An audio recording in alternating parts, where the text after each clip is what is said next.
नमो अरिहन्ताणं नमो सिद्धाणं नमो आयर्याणं नमो वच्छायाणं नमो लोये सव्वसाहुणं मङ्गलं भगवान् वीरो मङ्गलं गोतभोगणि मङ्गलं कुन्दकुन्दार्यो जैन धर्मस्तु मङ्गलम् सर्वमङ्गलमाङ्गल्यं सर्वकल्याणकारिकं प्रधानं सर्वधर्माणां जैनं जयतु शासनं जैनं जयतु शासनम् नमोऽर्जुनं वीरम् अनन्तवर्णानदंसनसहावं वोच्छामिन्यं सारं केवली शुद्ध केवली भणिदम्। 41 नंबर की गाथा के 2 कलशों में से एक कलश पर कल चर्चा हो गई थी। 58 नंबर के कलश पर कल चर्चा हो गई थी। अब आज जो कलश है 60 नंबर का, यहां पर देखो क्या कहते हैं इसमें। समस्त सुकृत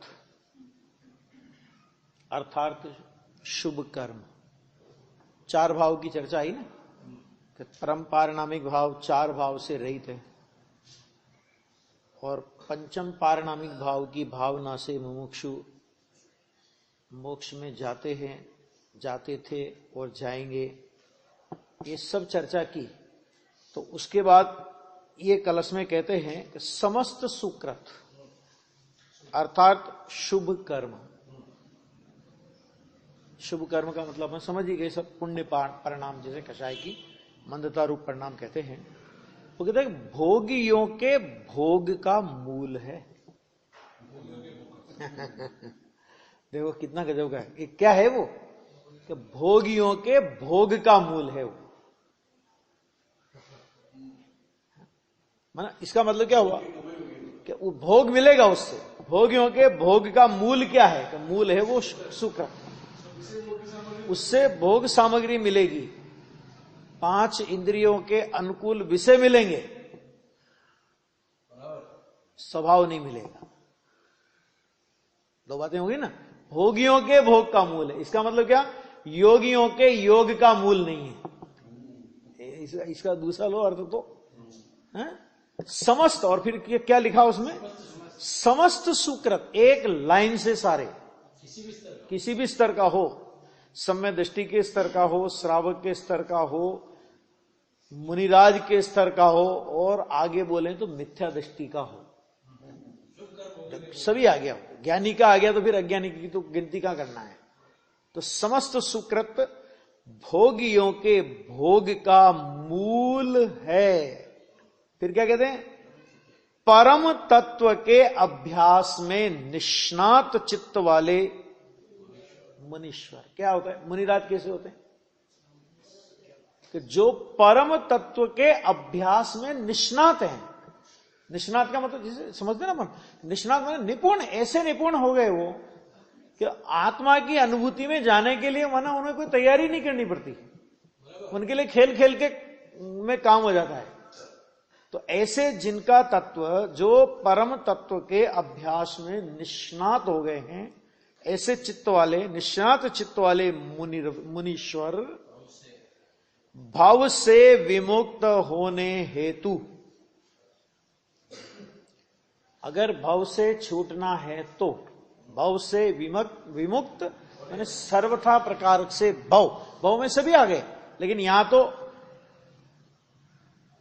देवगति मुनीश्वर है ना, तो मुनीश्वर को कौन से भव मिलेंगे? अभी नरक गति तो मिलनी नहीं है, त्रिंश गति मिलनी नहीं है ना, क्योंकि ऊपर शुभ भाव लिया, भोगियों का मूल, भोग का मूल, और यहां लिया मुनि। क्या करे मुनिराज? कि अगर शुभ भाव भव का मूल है, भोगियों के भोग का मूल है, तो करे क्या? तो कहते हैं कि भव से विमुक्त होने के लिए उन परम जो अपने समस्त प्रकार के, देखा ना, मुनीश्वर भव से विमुक्त होने हेतु उस समस्त शुभ कर्म को छोड़ो। ठीक है, मुनीश्वर शुभ कर्म को छोड़ो, तो शुभ कर्म को क्या छोड़ो? कौन से शुभ कर्म को छोड़ो? 28 मूल गुण का विकल्प है ना कि छोड़ो इसे विकल्प को। इसका मतलब क्या करो कि दूसरे गोरख धंधे में लग जाओ। 28 मूल गुण के तो पालना नहीं ना, अभी तो दूसरे गोरख धंधे करना फिर। कि भाई साहब जहां 28 मूल गुण के विकल्प को भी छोड़ने की बात कह दी, इसका मतलब क्या कि तुम तो परम तत्व के अभ्यास में निष्णात चित्त वाले हो ना, तो उसी में डूब जाओ। ये नहीं कह रहे 28 मूल गुण छोड़ो तो क्या करो, कभी 28 मूल गुण के अलावा बाकी के काम करने लगो। नहीं नहीं, अशुभ में नहीं, और भी काम है 28 मूल गुण के अलावा, बहुत काम है, तो वो सब करने लगो।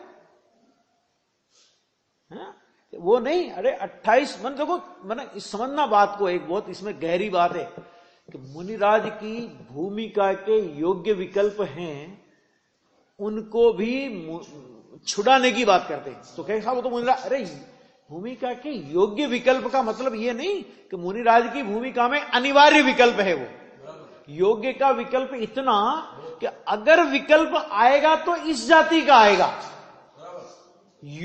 भूमिका के योग्य विकल्प कह के तुम्हें विकल्प की सुरक्षा करनी है कि भूमिका आगे बढ़ानी है, ये बताओ मुकेश भाई, समझ में आएगा नहीं?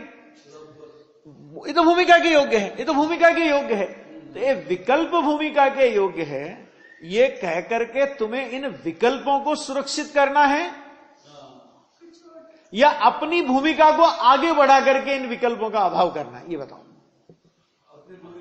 आगे बढ़ाने की बात है, तो फिर ये लिखा है ना भूमिका के योग्य है, कहा तो है ना शास्त्रों में भूमिका के योग्य है। विकल्प आवे तो ये मर्यादा है, समझ में आ गया? विकल्प आवे तो ये मर्यादा है, विकल्प कभी अनिवार्य नहीं होता। सट आवश्यक अनावश्यक है, आवश्यक एक आत्मा है। ध्यान से आया ना, ये सोगानी जी का जो गुरुदेव का जो प्रथम वाक्य उन्होंने पढ़ा था आत्मधर्म में, और जिसको सुन करके उनको चोट लगी थी, और जिसे उस एक वाक्य को आधार बना करके गुरुदेव श्री के पास चले गए थे। ये पहला वाक्य पढ़ा था नियमसार, इसी नियमसार ग्रंथ के आवश्यक अधिकार में है। सट आवश्यक अनावश्यक है। अनावश्यक मतलब जो भी राग के, अरे वहां तक इतना तक लिया, द्रव्य गुण पर्याय के, अपने द्रव्य गुण पर्याय के भेद के विकल्प में पड़ा है, कहते अन्य वश है। अन्य वश माने दूसरों के अधीन नहीं, बात भेद के विकल्प में भी पड़ा है, अपने द्रव्य गुण पर्याय के भेद के विकल्प में पड़ा है, कहते तू अन्य वश है, तू स्ववश नहीं है, है ना? अभी कौन से विकल्प की बात करें? 28 मूल गुण के विकल्प तो इससे बहुत स्थूल विकल्प है। अपने द्रव्य गुण पर्याय के स्वरूप का विचार, जब ये भी उत्कृष्ट जाति का शुभ राग है, और उस राग को भी अगर आचार्य ये कहते हैं क्या कि तू अन्य वश है, तो औरों की तो बात ही मत करो फिर। आ गया? और ये कह करके कोई अशुभ में भेजने का आचार्य का प्रयोजन नहीं है। क्यों? क्योंकि जहां शुभ भाव को भोगियों के भोग का मूल कह दिया, तो अशुभ भाव क्या है बताओ जरा? अशुभ भाव क्या है? धर्म का मूल है। लोगों को लगता है अरे शुभ, अरे भाई जब शुभ भाव के लिए ये बात है तो अशुभ की तो चर्चा क्या करो तुम? अशुभ भाव तो नरक में डंडों का मूल है, वो तो तिरंज गति का मूल है, उसमें उसकी क्या चर्चा करना है? यहां तो उसकी कि जिसको लोग धर्म मानते हैं और जिसके फल को धर्म का फल मानते हैं, तीर्थंकर का समोषण मिलेगा, खुद तीर्थंकर हो जाएगा या तीर्थंकर के समोषण में तेरी हाजिरी होगी। हाँ, कि ये भोगियों के भोग का मूल है, क्योंकि तीर्थंकर के समोषण में जाएगा, उससे आत्मा की उपलब्धि नहीं होगी। आत्मा की उपलब्धि तो उनका भी वहां हो तो भी उनका लक्ष्य छोड़े बिना आत्मा की उपलब्धि नहीं हो सकती। हम तो दिव्य ध्वनि सुनेंगे, कि पर लक्ष्य भाव से दिव्य ध्वनि सुनेगा तो कर्ण इंद्री का विषय है, कुछ नहीं है। दम स्वरूप की दृष्टि नहीं हो, स्वरूप का लक्ष्य नहीं हो, और दिव्य ध्वनि सुन करके प्रसन्न, आज तो भगवान की वाणी सुनी, आज तो भगवान की वाणी सुनी, कि कोई ज्यादा फर्क नहीं पड़ा।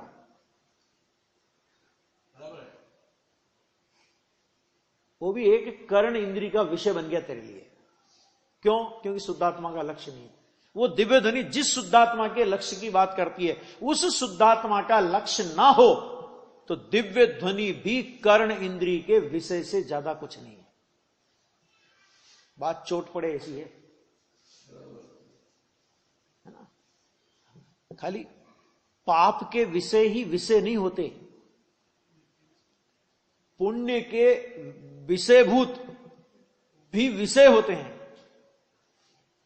लक्ष्य शुद्धात्मा का नहीं हो तो सब घोटाला है ना। तो यहां पर आचार्य देव ने प्रेरणा दी, मुनिराज को प्रेरणा दी कि उस समय, उस समस्त शुभ कर्म को छोड़ो। छोड़ो ये भाषा, वास्तव में तो शुभ कर्म को छोड़ना नहीं पड़ता है। स्वरूप में उत्कृष्ट जाति की लीनता जब उनकी होती है ना, तो वो उत्पन्न ही नहीं होता। तो उत्पन्न नहीं होता तो उसको छोड़ो, ऐसा बोला। तो ये यहां पे कहा छोड़ो। फिर क्या कहते हैं? और सार तत्व स्वरूप, अभी आया था 54 नंबर के कलश में बात आई थी, सर्व तत्वों में जो एक सार है, आया था ना। तो वो कहते सार तत्व स्वरूप, सार तत्व स्वरूप, नीचे फुटनोट में भी दिया है, देखो जरा। समय सार सारभूत तत्व है, आया था। सर्व तत्वों में जो एक सार है, आ गया। तो सार तत्व स्वरूप ऐसे उभय समय सार को भजो। उभय समय सार माने कारण समय सार और कार्य समय सार। तो उभय समय सार को भजो माने क्या? उभय समय सार को भजना क्या? एक तो द्रव्य और एक पर्याय है, तो दोनों को कैसे भजे? पर्याय तो दृष्टि के विषय में है ही नहीं, फिर भजे कैसे?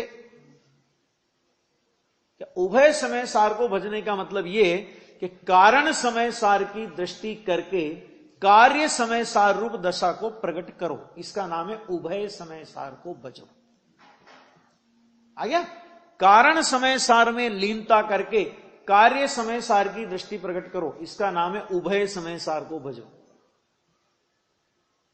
आई कि नहीं आई बात समझ में? है ना, ये इसका मतलब है। तो ऐसे उभय समय सार को भजो, इसमें क्या दोष है बताओ जरा? अरे विकल्प में तो दोष ही दोष है, लेकिन इस समय सार को भजने में क्या दोष है? माने कारण समय सार की दृष्टि ज्ञान रमणता पूर्वक कार्य समय सार की प्रकटता, इसमें क्या दोष है? दोष है ही नहीं। देखो, कारण समय सार में कोई दोष नहीं, और उसको भज करके जो कार्य समय सार रूप दशा प्रकट हुई, उस कार्य समय सार रूप दशा में कोई दोष है। एक आश्रय करने योग्य, एक प्रकट करने योग्य, एक अवलंबन के योग्य, एक प्रकट करने योग्य, उसमें क्या दोष है? तो कारण समय सार को और कार्य समय सार को भजो, उभय समय सार को भजो, उसमें क्या दोष है? कि उसमें कोई दोष नहीं है, क्योंकि निर्दोष तत्व को भजने में निर्दोषता की दशा प्रकट होती है ना। ये इतनी बात इसमें कही। बहुत अच्छा ये कलश है, कितना गजब का शब्द, मतलब कितने कड़क लोगों को लगे ना, कड़क, कितना कड़क है। समस्त सुकृत हमारे सारे उड़ा दिए एक ही लाइन में, तो उड़ाए नहीं, प्रवचन सार में लिखा। तो अज्ञानी का भाव सफल, भाव सफल, और ज्ञानी का भाव निष्फल। तो मजा आ गया उसको। हाँ सफल, हाँ सफल। 4 गति 84 लाख योनियों में भटकने के लिए तेरा भाव सफल है। ये प्रवचन सार के शब्द हैं। आ गया। और ज्ञानी का निष्फल कहां? क्योंकि समय दर्शन ज्ञान चारित्र के फल में कभी संसार नहीं मिलेगा, तो संसार का फल नहीं आएगा, इसलिए ज्ञानी का भाव निष्फल, और अज्ञानी को संसार का फल आएगा। मतलब आचार्य की व्यंग्य करने की शैली भी कितनी गजब की है कि वो सफल और वो निष्फल। ऐसे ही यहां पे ये बात समस्त सुकृत्य कह करके ये बात कह दी। अब ये बात जो कही तो ये तो मुनिराज के लिए कही, इसमें से छल निकाल सकते हैं निकालने वाले तो, ये तो मुनिराज के लिए कही, हमारे लिए थोड़ी कही। मैंने कहा देखो भैया, जहर तो मुनिराज को खाना पड़े तो भी जहर है, और अपने को खाना पड़े तो भी जहर जहर है। फिर हाँ ठीक है, अपने को मुनिराज को जहर है तो वो उसको जहर समझते हैं, और अपन जहर को अमृत मान करके पी रहे हैं। जहर को जहर समझना और जहर को जहर समझ करके पीना, मजबूरी है, पीना पड़े, क्या करें, विकल्प की भूमिका है। मैंने सर पर डस जाए किसी को तो उसको जहर का इंजेक्शन देते हैं। तो इसका मतलब ये तो नहीं हो गया ना कि जहर उपादेय हो गया, कि जहर पीने योग्य हो गया, कि जहर के इंजेक्शन लगाने योग्य हो गया। अभी लगा के देख भाई, वो तो विकल्प की भूमिका में आए तो ऐसा विकल्प आ जाता है। इसका मतलब वो उपादेय है और आश्रय करने योग्य है। तो देखो, पहले तो विकल्प है वो दोष है, समझना। पहले विकल्प क्या है, दोष है, और विकल्प को उपादेय मानना अपराध है। दोष और अपराध में क्या अंतर होता है? कि जिस पर दीवानी केस चले वो दोष, और जिसमें क्रिमिनल मैंने फौजदारी केस चले वो अपराध। अंतर समझ आ गया होगा अब तो, न्याय की भाषा में समझे तो ऐसे। क्या मतलब इसका, कि दीवानी केस है तो वो ऐसा केस है कि यदि दोनों पार्टियां कोर्ट के बाहर फैसला करना चाहे तो कोर्ट को उसमें कोई ऐतराज नहीं है। कोर्ट कहती तुम्हारा जो भी निर्णय हो हमें बता देना, हम केस खारिज कर देंगे, स्वीकृति पत्र, ठीक है। और फौजदारी केस हो, और फौजदारी केस में किसी ने किसी का मर्डर कर दिया, अब वो कहे हम तो बाहर फैसला कर लेते हैं, कि तुम फैसला करने वाले होते हो आ गया। तो राग को, सुकृत को उपादेय मानना ये आत्म स्वभाव की हत्या का फौजदारी केस है, अपराध है। और विकल्प की भूमिका में विकल्प आ जाना कि ये दोष है, अपराध नहीं, लेकिन दोष है, और ज्ञानी उस दोष को भी रखना नहीं चाहते। अथवा उस दोष में जब एकत्व बुद्धि हो जाती है, दोष में उपादेय बुद्धि हो जाती है, तो दोष में उपादेय बुद्धि का नाम अपराध हो जाता है। अपराध और दोष अलग अलग नहीं है। जब उसी दोष में अपराध मैंने उपादेय बुद्धि हो गई तो वो अपराध हो गया, और उपादेय बुद्धि छूट गई लेकिन अभी विकल्प रहा। एक होती बुखार और एक होती कमजोरी। इलाज बुखार का किया जाता है, लेकिन कमजोरी भी रखने लायक है ऐसा नहीं है। लेकिन कमजोरी का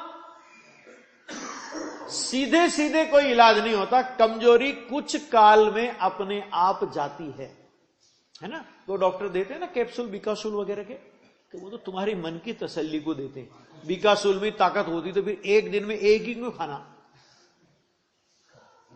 30 कैप्सूल दिए ना उसने, तो एक दिन में एक क्यों खाना? फिर ताकत उस कैप्सूल में से ताकत आएगी ना, तो 30 ही खा लो एक ही दिन में, तो पूरी ताकत आ जाए एक ही दिन में। तो फिर दिए क्यों? कि तुम्हारे मन की तसल्ली के लिए कि मैं ताकत की दवा खा रहा हूं, ताकत की दवा खा रहा हूं। तो एक मानसिक थोड़ा सा अपने पे असर होता है, और उससे अपनी कमजोरी धीरे धीरे दूर हो जाती है। उसमें से कुछ नहीं आता। आ गया? ऐसे ये मिथ्यात्व है, ये बुखार है, इसका इलाज करा लेना। इसको कमजोरी की तरह मत छोड़ना, और कमजोरी का इलाज कराने में जल्दबाजी नहीं होती, वो अपने क्रम में धीरे धीरे धीरे धीरे जाएगी। विकल्प धीरे धीरे जाएगा, लेकिन विकल्प उपादेय है, ये बुद्धि पहले नंबर में छूट जाएगी। ये सब चर्चा है, ये 59 नंबर के कलश में ये बात आई। अब इसके बाद अब 42 नंबर की गाथा चालू होती है। अब देखो इसमें टीका, पहले इसकी टीका की 2 लाइनें, जिसमें इस गाथा का विषय अपने ख्याल में आ जावे। शुद्ध निश्चय नय से शुद्ध जीव को समस्त संसार विकारों का समुदाय नहीं है। आ गया समस्त। देखो क्या शब्द का प्रयोग किया, नय भी कौन सा लिया, शुद्ध निश्चय नय। शुद्ध निश्चय नय का मतलब होता है परम शुद्ध निश्चय नय, जो कभी व्यवहार नहीं होता। ठीक है, तो उस नय से शुद्ध जीव को, शुद्ध जीव माने जो शुद्ध त्रैकालिक सत्ता है, अनादि अनंत सत्ता है, ध्रुव सत्ता है, नित्य सत्ता है, सामान्य सत्ता है, ऐसी जो सत्ता है शुद्ध जीव सत्ता, उसको समस्त संसार विकारों का समुदाय नहीं है। क्या गजब की बात कह रहे हैं, समस्त संसार विकार, कोई भी प्रकार का संसार विकार उस जीव को नहीं है, ऐसा यहां अर्थात इस गाथा में कहा है। समस्त संसार विकार, कोई नहीं छोड़ा, समस्त संसार विकार नहीं है, यह बात इस गाथा में आचार्य देव कह रहे हैं। अब देखो क्या है संसार विकार, समस्त प्रकार के संसार विकार क्या है, उनकी वो लिस्ट गिनाएंगे अभी अपने को। चौगई भव संभ्रमणम जाई जरा मरण रोग सोगाय कुल जोनि जीव मग्गण ठाणा जीवसणो संति चतुगति भ्रमण नहीं जन्म मृत्यु रोगी शोक जरा नहीं कुल योनि नहीं जीव स्थान रुमार्गेणा के स्थान नहीं। सारी लिस्ट देखो। जीवस्व माने जीव को क्या नहीं है, तो कहते चार गति के भवों में परिभ्रमण। पहला, चार गति के भवों में परिभ्रमण, वो त्रैकालिक जीव स्वभाव को नहीं है। एक समय की अवस्था में विकार और विकार के फल रूप परिणमन हो गति आदि का, लेकिन त्रिकाली स्वभाव में किसी गति का प्रवेश नहीं है, क्योंकि गति है वो औदैहिक भाव है और जीव स्वभाव है वो पारिणामिक भाव है। और औदैहिक भाव आश्रव बंध रूप है और जीव तत्व, शुद्ध जीव तत्व, वो शुद्ध जीव तत्व जो है वो शुद्ध अंतः तत्व स्वरूप जीव तत्व है।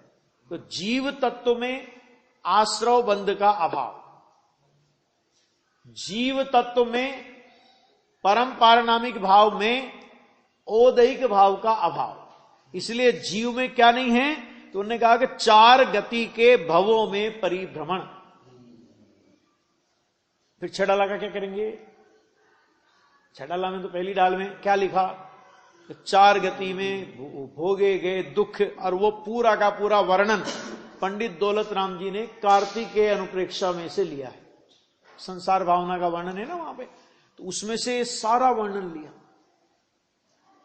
कि भाई तुम अपने ऐसे स्वभाव को भूले कि जिसमें चार गति का परिभ्रमण नहीं है, तो ऐसे स्वभाव को भूलने पर अवस्था में होने वाली दशा का ज्ञान कराया, लेकिन त्रिकाली सत्ता में तब भी कुछ नहीं हुआ। क्यों नहीं हुआ, कि कहते साहब नरक में देह के खंड खंड हो गए, तो देह के हुए ना, तेरे कहां हुए, करे देह के, वो आता तिल तिल करे देह के खंड, तो देह के खंड वो साफ तो लिख रहे हैं, वो कितना स्पष्ट लिखा, देह के खंड हुए। गलती क्या हुई कि टुकड़े हुए देह के और माना मेरे टुकड़े हो गए। तो वो मान्यता जो मिथ्यात्व की मान्यता थी, कहते वो मान्यता भी तेरे स्वभाव में नहीं है। ये मोह राग द्वेष का परिणाम है स्वभाव में, त्रिकाली स्वभाव में मोह राग द्वेष का अस्तित्व है नहीं, है ना, तो वो भी नहीं है, तो उसके फल में होने वाला गति परिभ्रमण, तो वो स्वभाव में कैसे हो सकता है। तो पहले कहा 4 गतियों का परिभ्रमण स्वभाव में नहीं है। देखो कैसा स्वभाव अद्भुत है। 4 गतियां 84 लाख, अभी गिनाएंगे, एक एक डिटेल गिनाएंगे। देखो उसमें फिर क्या कहते हैं, जन्म, जरा और मरण, 3 बातें। जन्म नहीं, आत्मा का जन्म नहीं,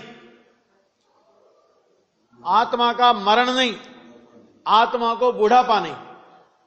शरीर के संयोग की अपेक्षा से जन्म बोला जाता है, शरीर के वियोग की अपेक्षा से मरण बोला जाता है, और शरीर की वृद्धावस्था की अपेक्षा से वृद्ध बोला जाता है। वो खाली असद्भूत व्यवहार का कथन है। उस कथन में रंच मात्र सच्चाई नहीं है। स्वभाव में ऐसा कुछ भी आज तक हुआ नहीं है। संयोग में ये सब परिस्थितियां बनी हो, इस स्वभाव में कोई कुछ नहीं हुआ है, ये कहना है यहां पे। जन्म, जरा, मरण, उसके बाद क्या, रोग नहीं। शरीर ही नहीं तो रोग कहां से आया? रोग किसमें होता है? रोग किसकी अवस्था है? शरीर की अवस्था। आत्मा में रोग ही नहीं, क्यों नहीं? क्योंकि आत्मा में शरीर नहीं। आगे देखो, शोक, रोग, शोक, फिर क्या कहते हैं, कुल, योनि, जीव स्थान और मार्गना स्थान, नो संति, मन नहीं है। अभी कितने कितने कुल होते हैं एक एक इंद्री के, वो सबका अस्तित्व बताएंगे। कितनी योनियां, किस किस गति में कितनी कितनी, उन सबका अस्तित्व बताएंगे। ये सब है, इनका अस्तित्व इनमें है। मेरे पड़ोस में ये घटनाएं घटती हैं। पड़ोस माने पर्याय में, द्रव्य की अपेक्षा से, ध्रुव तत्व की अपेक्षा से तो पर्याय भी पड़ोस हो गई ना। और शरीर तो दूसरी कॉलोनी का वासी है। एक कॉलोनी छोड़ के दूसरी कॉलोनी में जाए ना, ये शरीर तो ऐसा है। यहां तो पर्याय को पड़ोस कहेंगे। तो ये हो, मुझ में नहीं है, मुझ में नहीं है, इसका गौरव आना चाहिए। पर्याय में, अरे होगी ना, पर्याय में है तो है, रहने दो ना पर्याय में। मैं पर्याय ही नहीं हूं,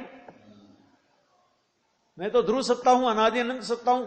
इस तरह एक बार अपनी ध्रुव सत्ता की महिमा आवे कि देखो, इतनी अनादि काल से लेकर आज तक गतियों का प्रवाह चला, योनि, कुल वगैरह, ये सारा परिणमन प्रवाह चला, लेकिन वो ध्रुव सत्ता कैसी अद्भुत है कि जिसमें इनका प्रवेश नहीं हुआ आज तक।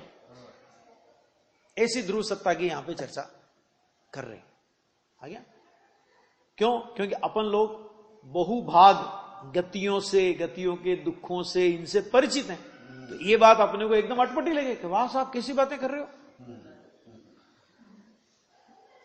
लेकिन भाई साहब ये बताओ, गति का शरीर पौद्गलिक है, ठीक, गति का परिणाम औदैहिक भाव है। तुम कौन हो कि तुम परम पारिणामिक भाव हो? तो फिर जब तुम परम पारिणामिक भाव हो तो तुम औदैहिक भाव नहीं हो ना। नहीं है समझ, औदैहिक भाव नहीं हो ना, क्योंकि अगर तुम औदैहिक भाव हो तो फिर परम पारिणामिक भाव नहीं हो। क्योंकि 2 भाव हैं, तो एक का दूसरे में अभाव है, तभी तो उनको 2 भाव नाम अलग अलग पड़ा है। अगर वो एक ही हो तो फिर पारिणामिक भाव भी कह देते ना सबको, फिर उसको औदैहिक भाव, उसको फलाना भाव, उसको फलाना भाव, ये सब कहने की जरूरत क्या पड़ी थी कि पारिणामिक भाव ही कह देते उनको। ये बात, इस एंगल से इसको विचार करना पड़ेगा, क्योंकि एकदम अटपटा लगेगा, वह सब उड़ा दिया है तो, अरे उड़ाने नहीं योग्य है ना, स्वभाव में तो है ही नहीं। और संयोग और पर्याय में से भी उड़ जाए तो तेरा क्या बिगड़ रहा है? वो तो अच्छी बात है। तो वो यहां पे कह रहे हैं, देखो अभी द्रव्य का क्यों नहीं है उसका हेतु दे रहे हैं, बहुत अच्छा। द्रव्य कर्म तथा भाव कर्म का स्वीकार न होने से।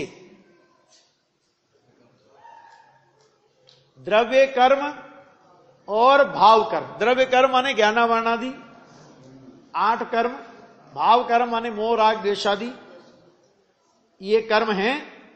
इनका स्वीकार न होने से, स्वीकार न होने से मतलब स्वीकार तो कर ही लिया तुमने बोल के कि द्रव्य कर्म भाव कर्म, द्रव्य कर्म तथा भाव कर्म, स्वीकार तो कर ही लिया। तो स्वीकार न होने से का मतलब क्या कि मेरे अस्तित्व में इनका स्वीकार न होने से, अर्थात ये मेरे अस्तित्व में है, इस बात का मैं नकार करता हूं। आज तक हमने अपने को कर्म वाला, हमने अपने को रागादि विकार वाला माना। आचार्य कहते हैं कि मैं अपने स्वभाव में इनका स्वीकार नहीं है, अर्थात इनकी अस्थि इनमें हो, द्रव्य कर्म में हो, मुझे कोई तकलीफ नहीं। भाव कर्म में हो, हमारा क्या बिगड़ रहा है, लेकिन मेरे स्वभाव में इनका स्वीकार नहीं है। अर्थात आत्म स्वभाव द्रव्य कर्म, भाव कर्म और नो कर्म से रहित है। बोलते नहीं बोलते, पर नमे समय सारा ही बोलते हैं। तो द्रव्य कर्म, भाव कर्म, नो कर्म रहित। तो जब द्रव्य कर्म, भाव कर्म और नो कर्म रहित आपने बोल दिया, तो ये बताओ जितनी चीजें अभी ये गिनाई, कुल योनि वगैरह जो भी गिनाया, ये द्रव्य कर्म, भाव कर्म, नो कर्म में आती है या नहीं आती है? तो जब ये मुझ में नहीं, द्रव्य कर्म, भाव कर्म, नो कर्म मुझ में नहीं, तो जो द्रव्य कर्म, भाव कर्म, नो कर्म रूप है वो मुझ में कैसे हो सकते हैं? आ गया? वो यहां पे कह रहे हैं, देखो, द्रव्य कर्म तथा भाव कर्म का स्वीकार न होने से जीव को नारकत्व, तिर्यंचत्व, मनुष्यत्व और देवत्व स्वरूप 4 गतियों का परिभ्रमण नहीं है। चारों गतियों का परिभ्रमण नहीं है। तो क्या मोक्ष हो गया क्या? लोग ऐसा बोलेंगे ना, मोक्ष हो गया क्या? तो हां, द्रव्य स्वभाव कभी बंधा ही नहीं है। द्रव्य स्वभाव सदा मुक्त स्वरूप है। तुम किस होने वाले मोक्ष की बात कर रहे हो?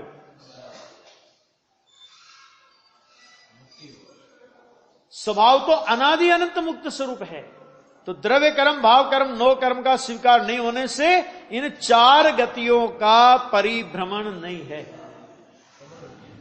गतियां गतियों में होंगी। गति देखो, गति का इसके पहले 4 भावों की चर्चा क्यों की आचार्य देव ने? 4 भावों की चर्चा क्यों की? वो कहेंगे भाई साहब आप गतियों की बात करते हो, तो आप ये बताओ कि पिछली गाथा में औदैहिक भाव के भेदों में हमने 4 गतियों की बात की थी कि नहीं की थी? तो हम गतियों का स्वीकार कहां नहीं कर रहे हैं? हम गतियों का स्वीकार कर रहे हैं, लेकिन गतियों का स्वीकार गतियों में कर रहे हैं, औदैहिक भाव में कर रहे हैं, क्योंकि गतियां औदैहिक भाव का भेद है।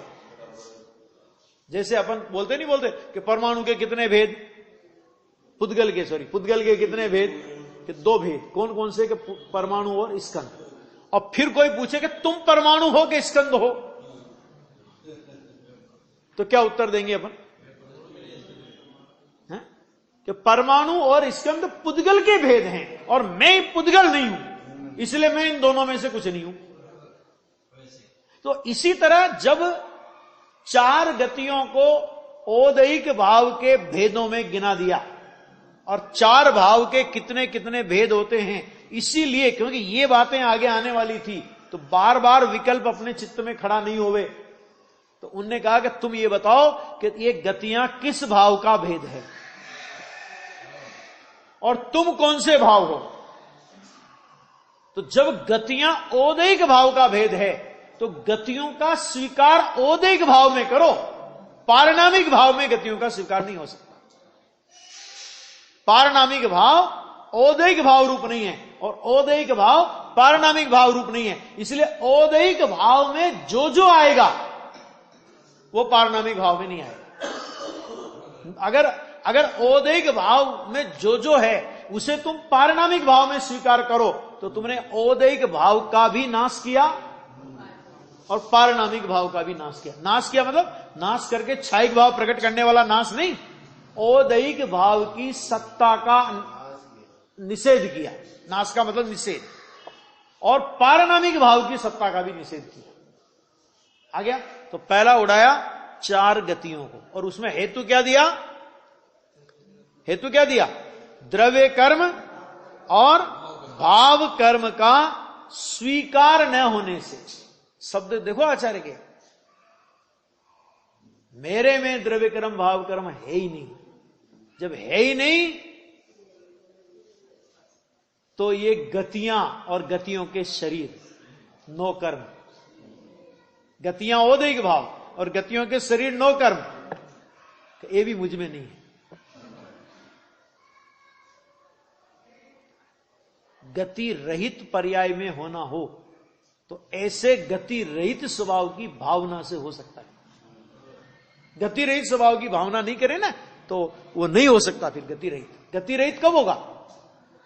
गति रहित स्वभाव को देख, सब मैं मनुष्य हूं ये माने और मनुष्य पर्याय का अभाव करना चाहे, ऐसा होगा? क्यों नहीं होगा? क्योंकि अगर तू ये मानता है कि मैं मनुष्य हूं और तू चाहता है कि मेरे को 4 गतियों का अभाव हो जाए, मेरी मनुष्य पर्याय का भी अभाव हो जाए, तो पहले आचार्य कहते तूने मनुष्य पर्याय को क्या माना है? कि मैं मनुष्य हूं ये माना है। तो मनुष्य पर्याय का अभाव होने पर किसका अभाव होगा? कि तेरा अभाव हुआ ना, मैंने अभिप्राय में तेरा अभाव, क्योंकि तू मनुष्य बने रूप अपने को मानता है। तो जो जिस रूप अपने को मानता है उसका अभाव कोई नहीं चाहता। क्यों? क्योंकि अपना अभाव किसी को इष्ट नहीं है। अपना अभाव किसी को इष्ट है? तो मनुष्यपना मान करके, कोई अपने को मनुष्यपना मान करके और मनुष्य गति का अभाव करना चाहे, माने किसी भी गति रूप मान करके गति का अभाव करना चाहे, मोक्ष की प्राप्ति करना चाहे, कहते नहीं होगी। क्यों नहीं होगी? क्यों नहीं होगी? क्योंकि गति में मैं पना है ना, तो उस गति के अभाव में मैं माने मेरा अभाव होगा और अपना अभाव किसी को इष्ट नहीं है। आगे बात समझ में? तो इसलिए पहले तो अपने स्वभाव में गति नहीं है ये स्वीकार करो, और इसलिए गति का अभाव भी होगा, संयोग में से गति का अभाव होगा, तो मेरे में से कुछ नहीं जाने वाला, मेरा कुछ नहीं बिगड़ने वाला। मैं तो अगति स्वरूप पहले से था। अगति स्वरूप का अगति रूप परिणमन, अर्थात सिद्ध गति रूप परिणमन पर्याय में आएगा तो वो सिद्ध गति रूप परिणमन आएगा। आ गया? इस तरह से इसमें आएगा न्याय। एक और देख लो, नित्य शुद्ध चिदानंद रूप। नित्य शुद्ध, ये शब्द बहुत आएगा नियम सार में। नित्य शुद्ध, क्षायिक भाव नित्य शुद्ध नहीं है, उपशम भाव नित्य शुद्ध नहीं है, अनित्य शुद्ध है। नित्य शुद्ध माने पारणामिक भाव। नित्य शुद्ध चिदानंद रूप कारण परमात्मा स्वरूप जीव को, जीव कैसा? नित्य शुद्ध चिदानंद रूप कारण परमात्मा स्वरूप। शब्द महिमा के लिए शब्द कम पड़ते हैं आचार्य को, कितने कितने विशेषण दे दिए हैं।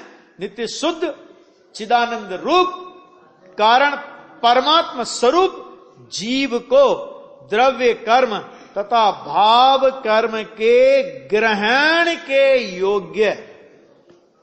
चलो द्रव्य कर्म भाव कर्म तो नहीं है, लेकिन द्रव्य कर्म और भाव कर्म को ग्रहण करने योग्य विभाव परिणति का अभाव होने से, अभाव करने से नहीं लिखा।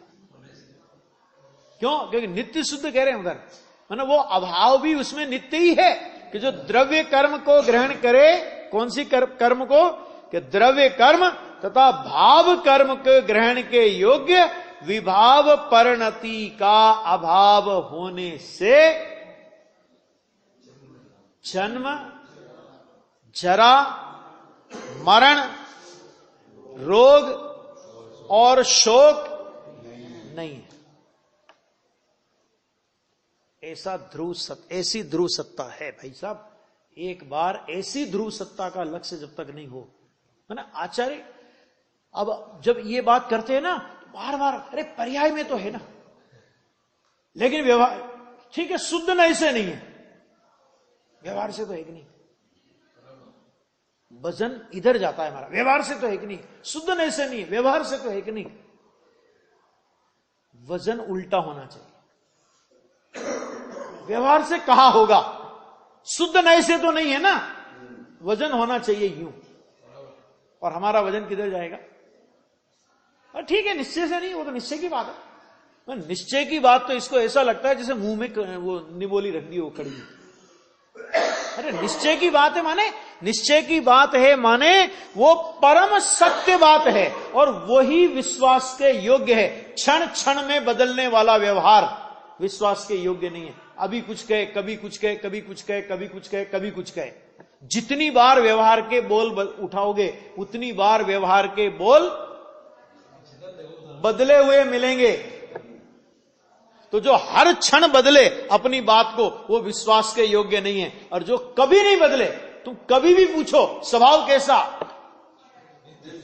नित्य शुद्ध, वो ऐसा हमेशा यही बोलेगा। और व्यवहार से पूछो आत्मा कैसा, कहते मनुष्य। थोड़ी देर बाद पूछो क्या हुआ, देव। फिर पूछो क्या हुआ, एकेंद्री। कि तेरा कोई ईमान धर्म है कि नहीं व्यवहार ने? तो व्यवहार ने कहता है मेरा काम ही यही है, मुझे झूठ बोलने की ड्यूटी सौंपी गई है। समझ में आ गया ये? और वो क्यों? क्योंकि मेरा काम स्वभाव का ज्ञान कराना नहीं है, मेरा काम संयोग का ज्ञान कराना है। तो जैसे ही संयोग बदलता है मैं अपनी बात से बदल जाता हूं। इसलिए भाई तुम मेरी बात पर कभी भरोसा नहीं करना, नहीं तो लुट जाओगे, पिट जाओगे, है ना। इसलिए ये शुद्ध स्वभाव की बात पर भरोसा करने योग्य। शेष चर्चा कल।